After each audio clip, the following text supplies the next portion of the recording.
Hello, everyone. Welcome to Hope for Survival YouTube. Thanks for tuning in.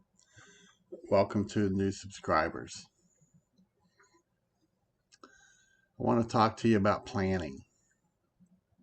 And I've talked about planning and I've beat this horse until it ran away from home. In most events where your surroundings are escalated due to a cause or an event, how you respond is typically and most likely um, it's going to change, and how you react during stressful moments is most often out of your normal comfort zone. And without having a plan and a practice plan, you're gonna make mistakes. You're gonna forget things, and during disasters, this could pay a high price for you. So I wanted to talk about one of the most simple plans that you can put in place. It's not overly difficult. It's a plan that you can build and practice with your family and even your community. So I wanted to share this with you. So, action without a plan is a disaster waiting to happen. You're not going to know which way is up and which way to turn. So, some things that you should consider and think about, factors to consider when evaluating the risk in your plan. It could be you're in an apartment building, you're in a suburban area, or you're maybe in a rural area. And these are all going to be factors. So, what type of disaster um, are you preparing for? Have you done a self evaluation, physical, spiritual, and psychological, to evaluate yourself and how well, as a leader, you're going to react? What's your geographical location and your environmental concerns around you? Um, you may live in a region where four seasons are not as impacting as an area where you have four seasons, where you have freezing temperatures, where you have snow. You may have rainy seasons. You may have a dry climate or a humid climate. All these could impact what situation you're going to be in at 3 a.m. when an event may occur that you may have to evacuate your dwelling. What are medical needs or supplies of family members? Do you have anyone with special needs, someone that may need assistance? They may be located on an upper floor in your dwelling. They're going to need support getting out. How are you going to do it? What are the most likely threats or dangers you will face? Will you be traveling through known dangerous areas during an evacuation from your dwelling? Any factors that are unique to your family or situation. Don't forget to have some cash if it's still a player. You need to have a plan A, B, C, and D. Remember, if the plan fails, you better have a backup plan. And in most cases, especially if it's a plan on paper that you haven't practiced, you are going to run into issues. Discuss the what ifs to your plans. Remember, knowledge is power. Having a plan, knowing your plan, having those who are involved in your plan knowledgeable as well are going to increase your chance of success during this event. So, the particular plan I want to talk to you about is called the 555 plan. You're going to set up three different time categories: a 5-second plan, a 5-minute plan, and a 5-hour plan. And these are all scenarios of an event that may occur that you have to evacuate in 5 seconds, 5 minutes, or 5 hours. Note, if it takes more than 5 hours to do anything, you're definitely in trouble. So, what is the 5-second plan? It's being ready to go in 5 seconds. It could be a house fire, an intruder, a tornado, or an earthquake. What if you woke up in your bedroom during a house fire and you only have time to run around your bedroom before evacuating? What would you have time to grab? A cell phone? What if you're standing in your pajamas during a drizzle in the wintertime because you had to evacuate? Whatever the emergency you're preparing for that might only give you 5 seconds, think about what you would need to have with you or what you need to do in the 5 seconds before evacuating.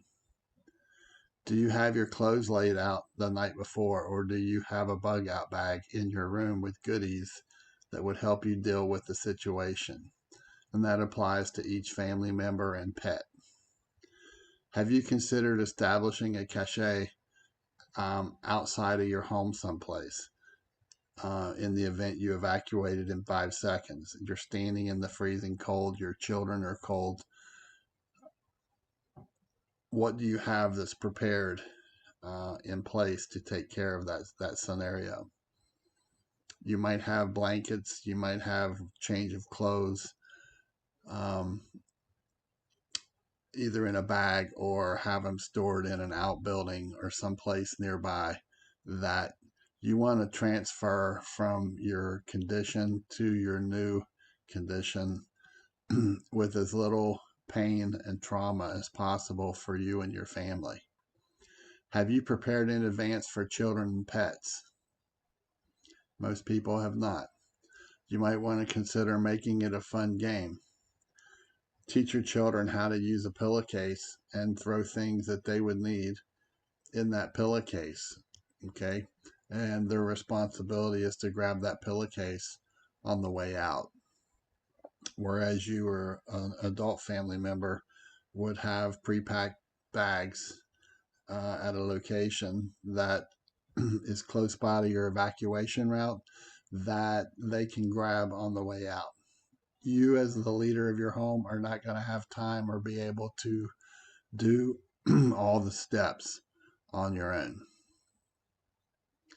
The 5-minute plan, in the event you were provided a 5-minute notice, what would you do different from the 5-second response? The 5-minute bucket may have a tornado, a forest fire, a medical emergency.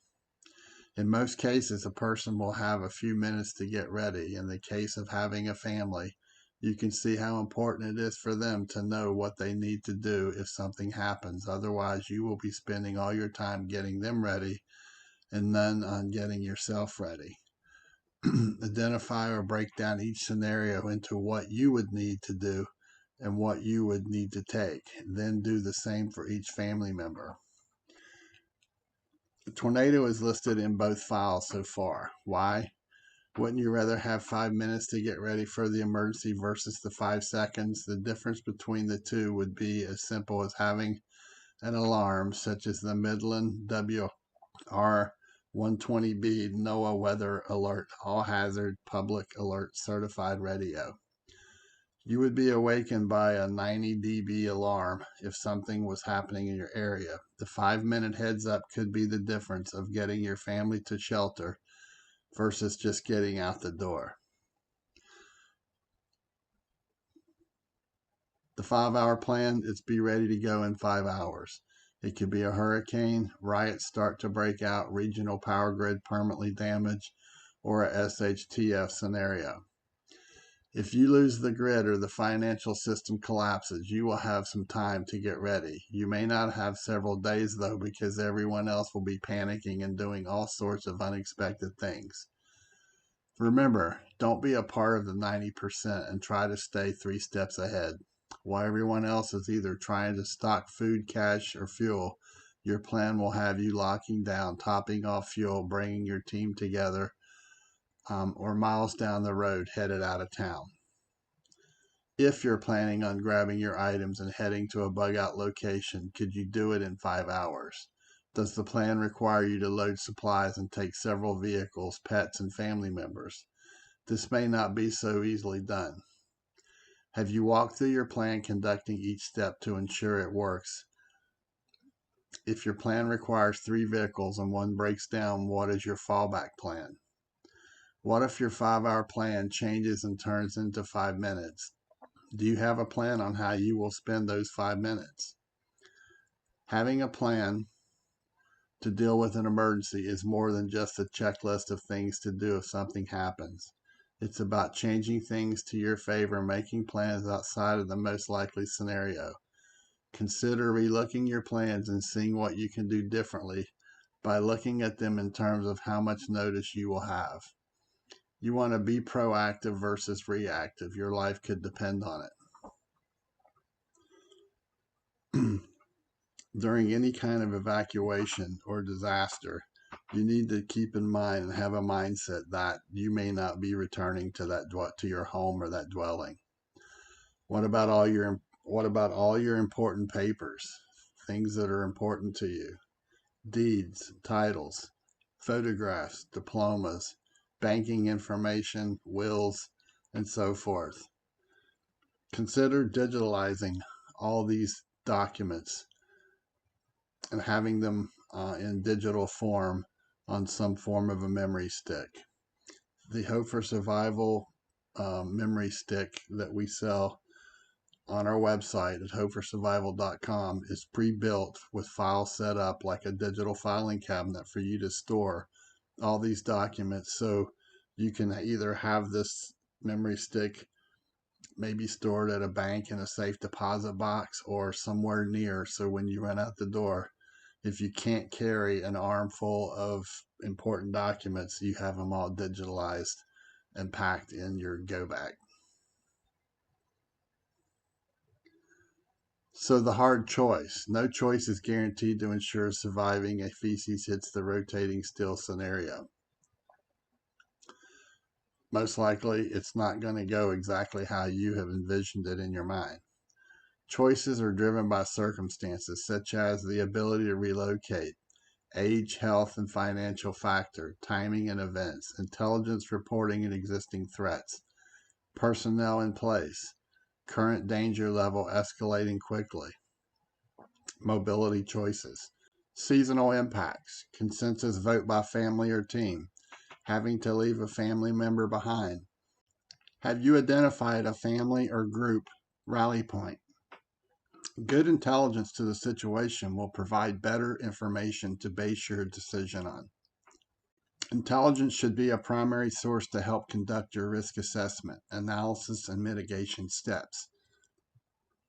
Planning it, walking through it, planning it again based on what you learn is a key to having a successful plan. And also remember, these plans are evergreen, meaning that you should occasionally, maybe monthly or quarterly, go through your plan to ensure nothing has changed in it. Situations change. Floor plans in your home changes. Where your evacuation routes are going to be can change your plan. Less personnel in your home. Maybe a child graduates and they're at college. Your physical health. You may not be able to go up and down stairs as quickly as you had previously thought or planned in the years past. These are all things that you need to give consideration to, but the most important step here is that you need to have a plan. So sit down with your family, make it fun, talk it through, exercise and practice it, and change it where it needs to be changed. Let everyone's voice be a part of the plan on how you're going to pull it off, and then document it.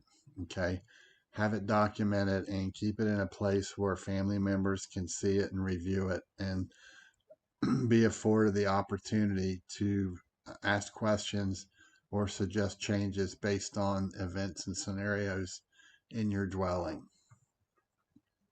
So don't hesitate, build your plan, and make sure that your family is ready to evacuate your home, again with the mindset that they may not return because of the event that has occurred.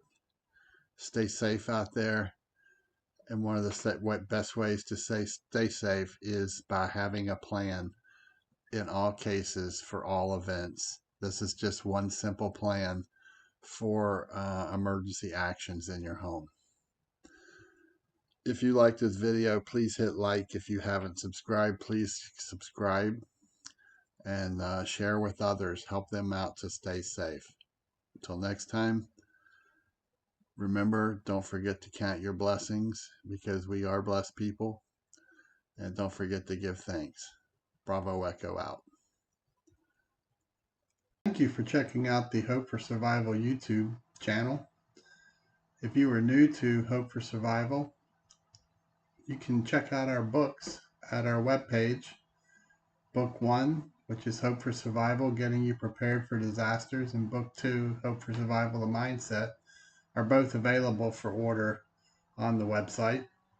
We also offer the Hope for Survival football stick, which is a memory stick set up as a digital filing cabinet with files already loaded on there for you to digitally copy items such as deeds, auto transcript for ownership, wills, living wills, loans, banking information, items that if your home burned down or you had some form of a disaster, you could have all your important papers already digitally filed on this stick.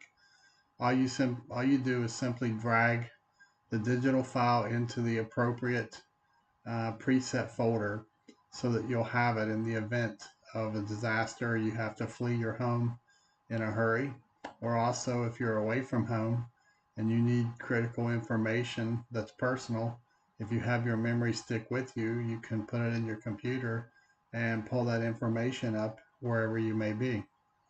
Again, you can find these items to order at our website, https www.hopeforsurvival.com, or you can email me at preparedness101@protonmail.com, and I will try to help you out. Again, thanks for checking out the Hope for Survival YouTube channel.